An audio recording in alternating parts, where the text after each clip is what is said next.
What's up, YouTube? It's your boy RexRighteous at it again with another episode of All Eyes on Raph, episode 13. And guess who's back? Shane McMahon. That's right.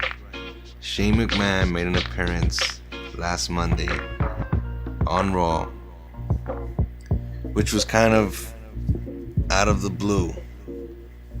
If you've been watching wrestling lately, I caught up with Fastlane. Wasn't that impressed.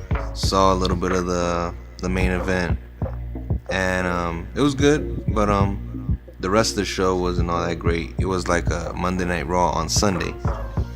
But not to be too negative, Let's get back into what happened this week and what is going on. If you didn't see, I feel bad for you, but I'm gonna try to hook you up with some info here.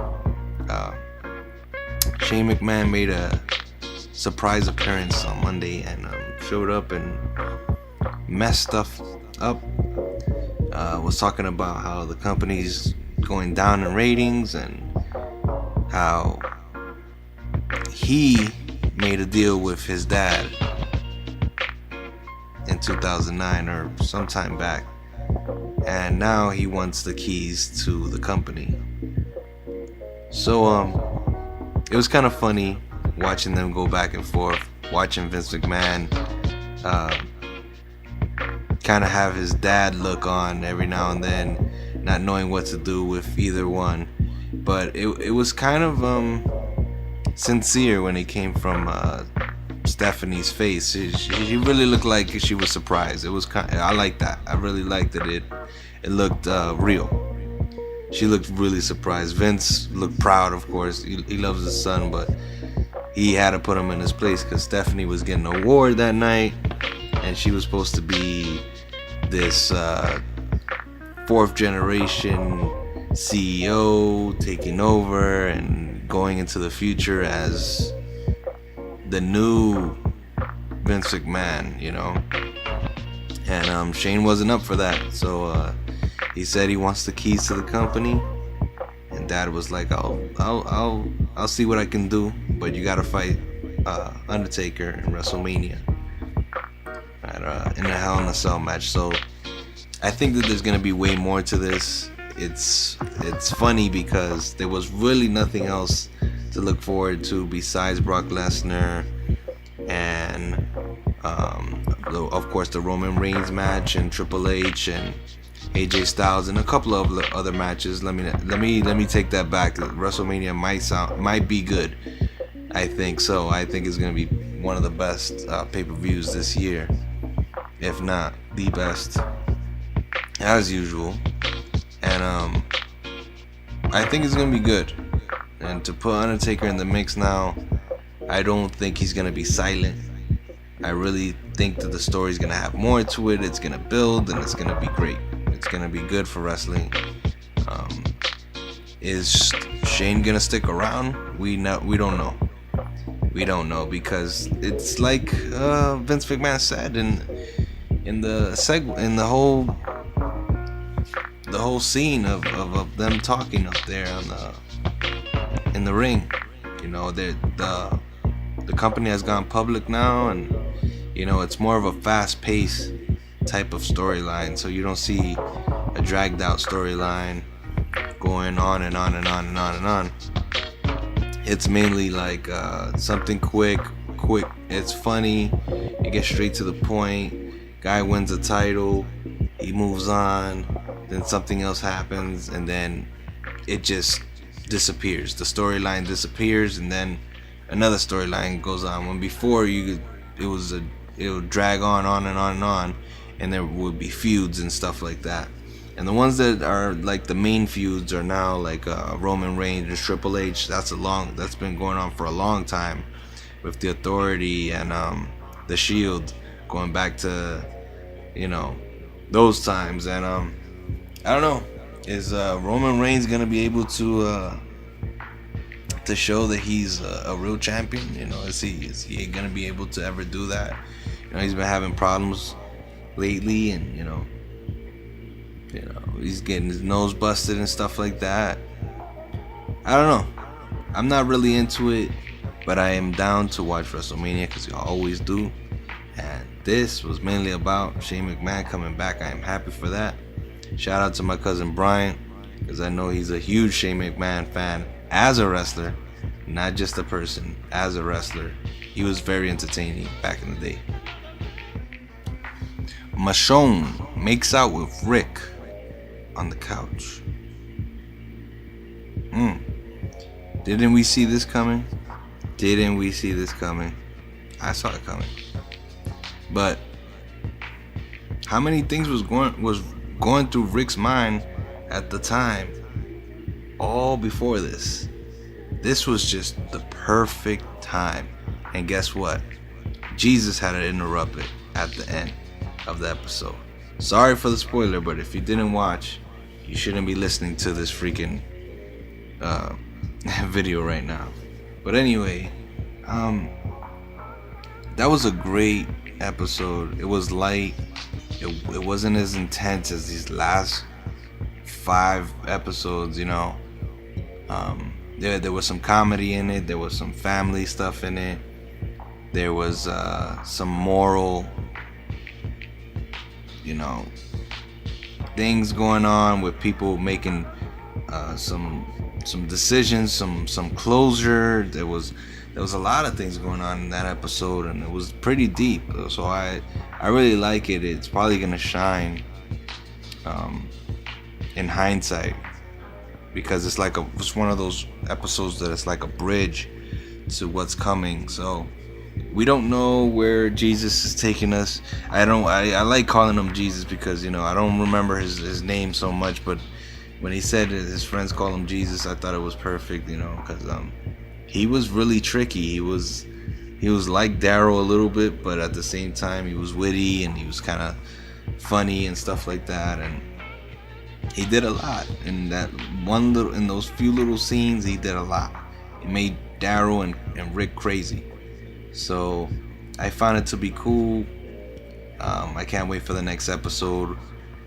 What do you guys think of this new place that he might be taking them to? I don't know if you guys got to see the end, the preview to the next episode, but he's basically taking them to another place so they could check it out. I don't know why.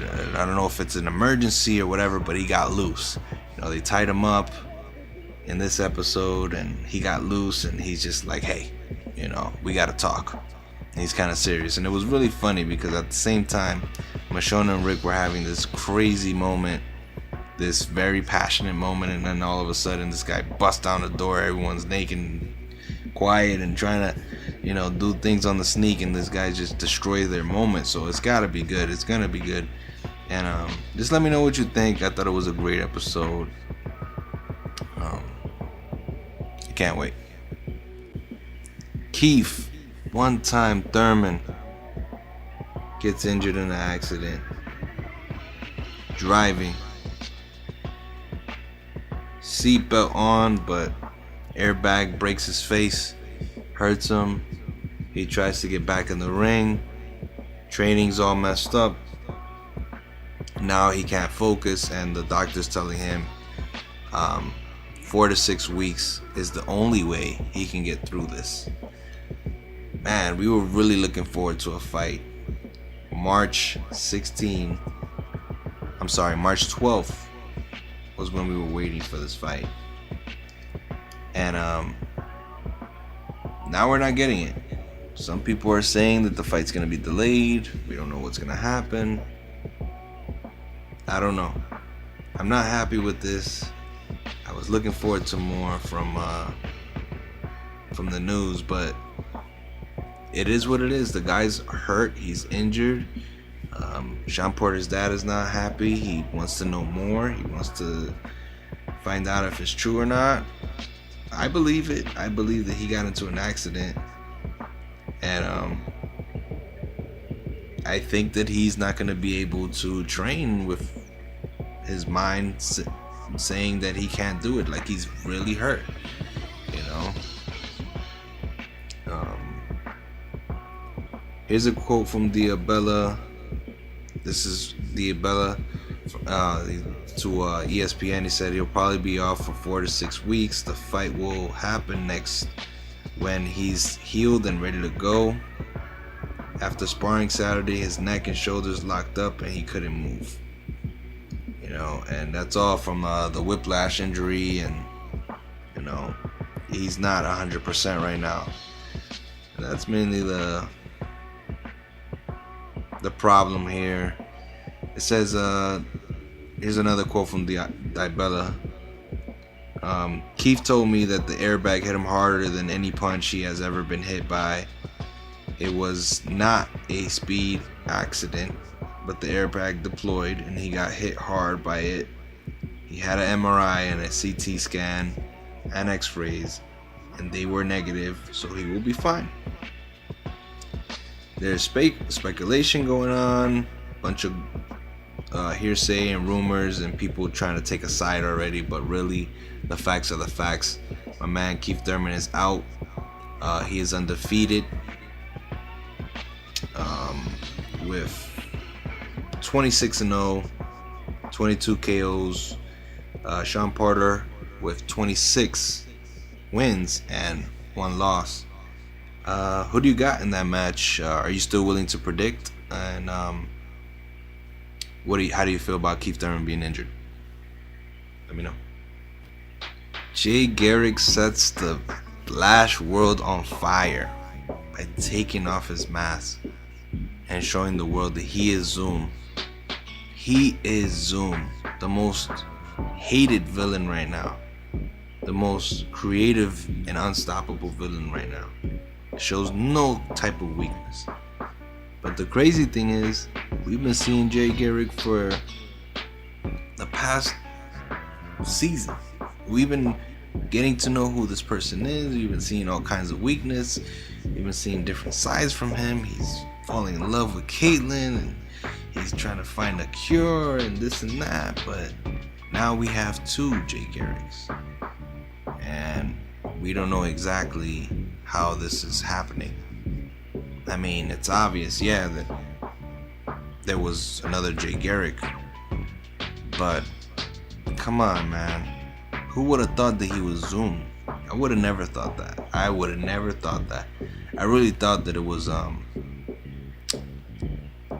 what's this guy's name? Eddie. I thought it was Eddie Thornton again. And, it's not him. I'm sure that these guys could come back. All the bad guys could come back, like Eddie, and Wells is always around, so that's definitely a bad guy there that always sticks around. But he's not doing that right now. He's being sneaky. He's trying to control things on the low, and that's what I love about this story, is that Barry's always trying to command where his future needs to go and where it needs to be and how much he cares about his family. So he'll let people think that they're in control, but then after a while, he does his thing and tells people in a commanding way and in a respectful way and in a flashy way. Not to be saying too much puns, but I like what he did at the end there. He had the Jay Garrick helmet, the other speedster from Earth 2. He had his helmet up there, and he was basically paying homage and saying that he was hurt by him passing away. I mean, he literally passed away right after they did something really great and they got away from one of the biggest villains. But now it all makes sense, and I knew something was up when I saw Zoom carrying Jay Garrick's body. I knew something was up, because if he didn't respect him, he would have just threw him like a piece of trash. Because Zoom is, man, he's like a freaking ruthless. This guy is ruthless, man. Out of all the CW bad guys, besides him and Slade Wilson, well, yeah, I got Zoom and Slade Wilson are the top, because remember, Slade Wilson killed Oliver's parents. I mean, his mom right in front of Oliver. It was kind of crazy, but yeah, whatever.